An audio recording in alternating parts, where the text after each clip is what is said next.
This is actually a teaching of silence. More is happening on the level of silence than is happening on the level of words.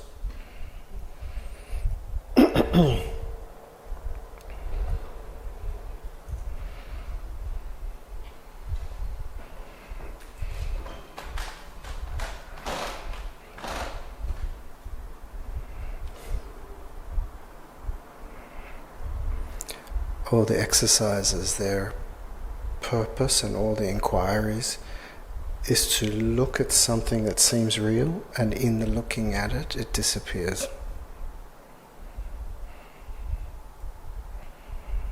That when we investigate what's real, we find that what's real is here beyond words. If you really look at words, you see their limitation. At the best they can do is they can describe something. I can talk about, but it can never capture the thing. So you can never accurately capture the self in words.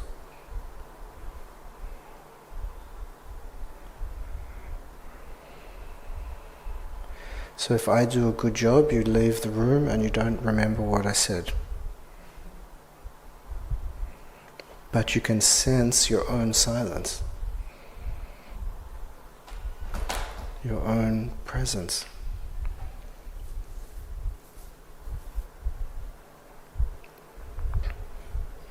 There's something so simple about it that it's overlooked.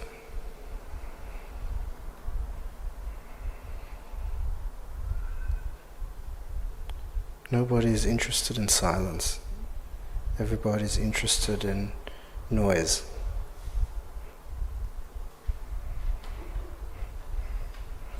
And actually there's no problem. You could say the noise is a part of the celebration of life. But if you're unaware of the silence that holds it all, then it's like being in a washing machine. You're thrown by the noise, this way and that way.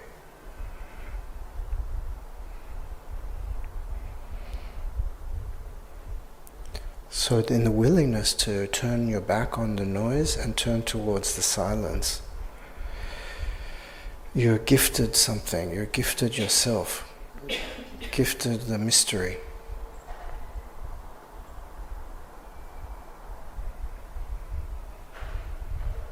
Then you can play.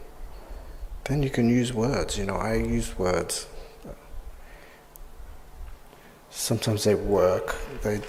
Sometimes they achieve their goal. And sometimes they don't. Sometimes I quote other people who have better words than me.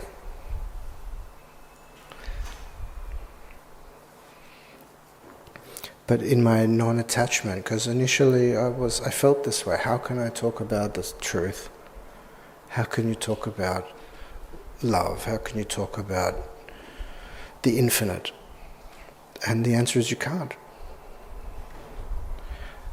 And if you know that and you're surrendered to that, you're okay with that, then you can just play. Then you can throw words directly from your heart, knowing it will never reach it. And you can die a failure and having tried your best. It's a kind of glorious failure.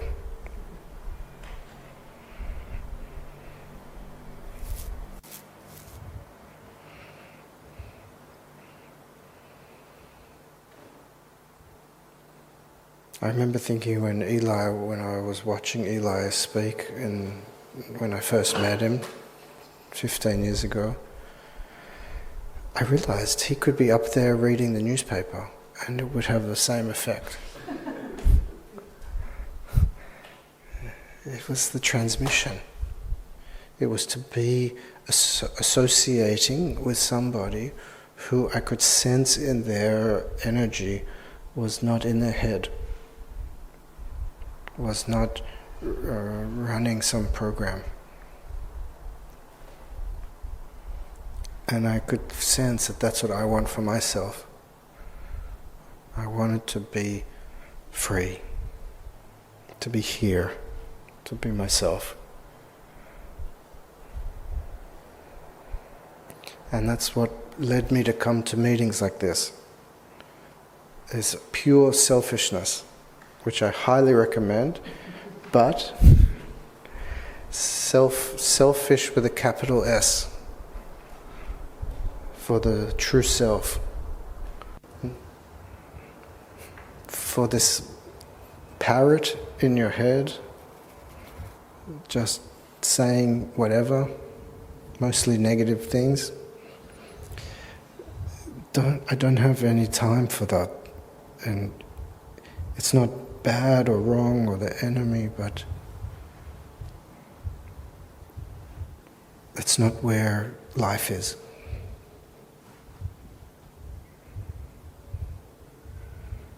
Life is here, right now. It's not even moments, someone mentioned moments.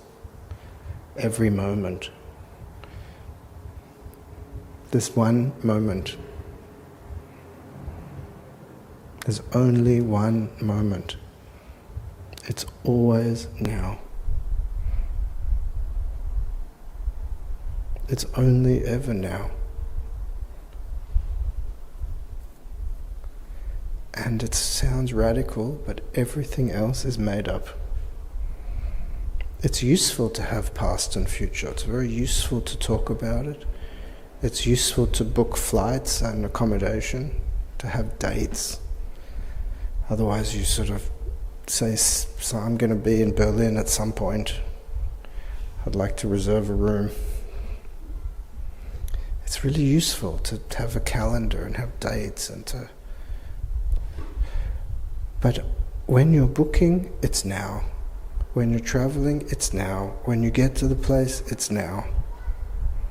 It's always now.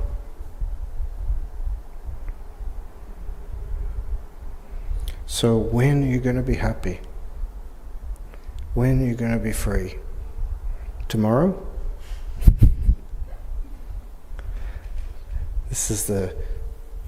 I'll be telling this one till I die probably, the pub, in England that has the sign on the wall that says free beer tomorrow.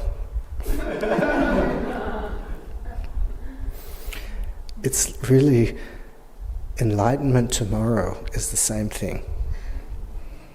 Because it's always tomorrow, if that's how you're thinking. Tomorrow never comes, it's always today, it's always now. So we can start to see how we create time and live in it. We create past and live in it. And a big part of that, I work with a lot of people who have trauma. So I worked with someone this morning, before the retreat started, who has a very bad trauma from childhood. And it's so painful to hear what happened. And it's very clear that this is showing up in their life, that they have behaviors and patterns that are based on what happened when she was a little girl.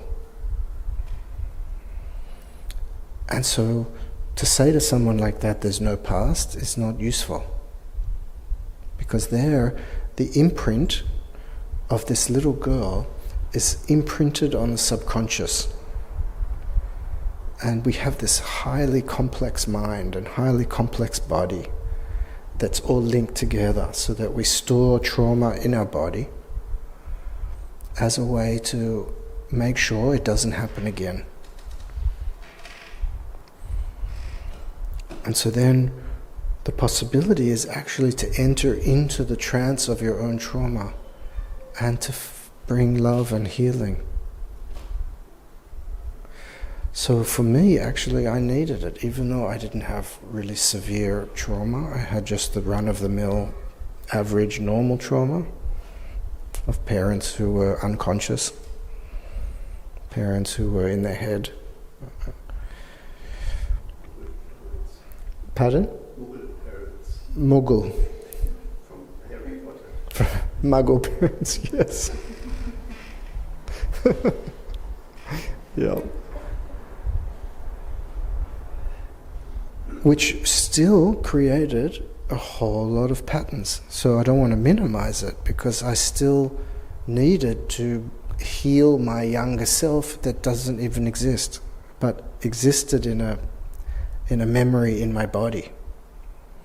A young boy who wasn't loved, wasn't seen, wasn't met. That's what it really ends up coming down to.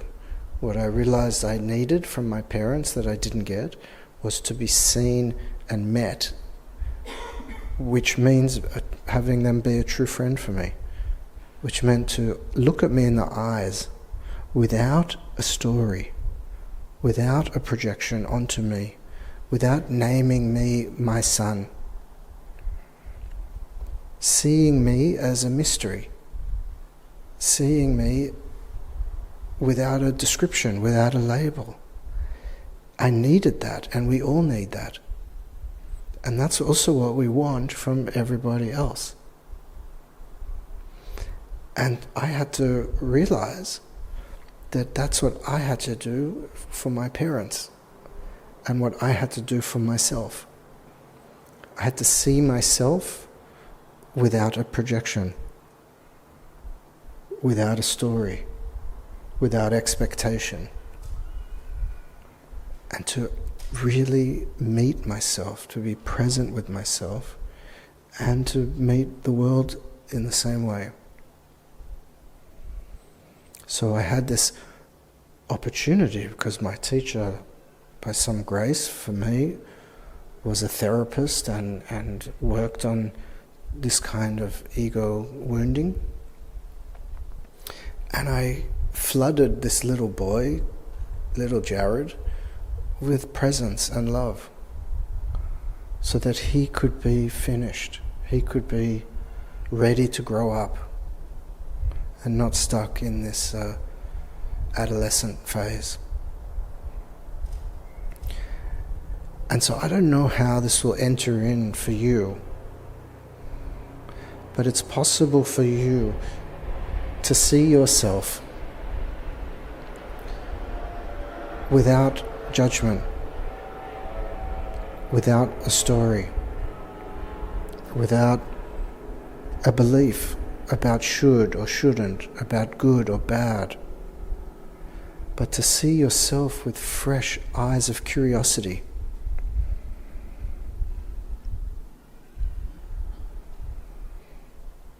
So that it's not somebody else's responsibility anymore. It was, when you were a child, it was your parents' responsibility.